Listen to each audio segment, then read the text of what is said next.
സ്വർണ്ണവില വീണ്ടും ഉയരുന്നു. വിപണിയിൽ ബൈ ദി ഡിപ്പ് ട്രെൻഡ്.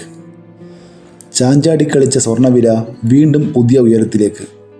കഴിഞ്ഞ മാസം 29-ന് പവന് 1,31,116 രൂപയെന്ന സംസ്ഥാനത്തെ റെക്കോർഡ് വില രേഖപ്പെടുത്തിയിരുന്നു. എന്നാൽ പിന്നീട് സ്വർണ്ണവില ഇടിഞ്ഞു. പവന് 1,07,920 രൂപയിൽ എത്തിയെങ്കിലും പിന്നീട് പതിയെ തിരിച്ചു കയറി. രാജ്യാന്തര വിപണിയിലെ വിലമാറ്റമാണ് കേരളത്തിലും പ്രതിഫലിക്കുന്നത്.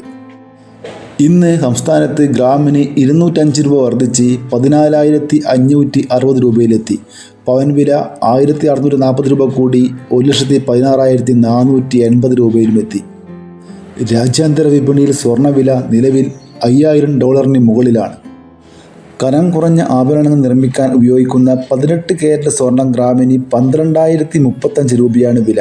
വെള്ളി ഗ്രാമിന് 300 രൂപയ്ക്കാണ് വിൽപ്പന.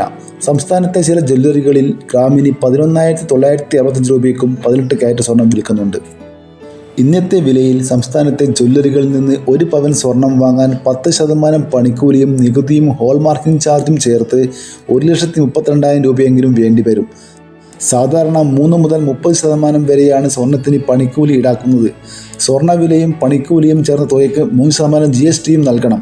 കൂടാതെ ഹോൾമാർക്കിംഗ് ചാർജായി 45 രൂപയും അതിന് 18% GSTയും ബാധകമാണ്. ഇതൊക്കെ കൂടുമ്പോൾ കേരളത്തിലെ ജനങ്ങൾക്ക് സ്വർണം ഇനി ഭാവിയിൽ കിട്ടാക്കനിയായി മാറും. ഇതോടെ വീഡിയോ പൂർണ്ണമാകുന്നു. ലൈക്ക് ചെയ്യാൻ മറക്കല്ലേ. Thank you.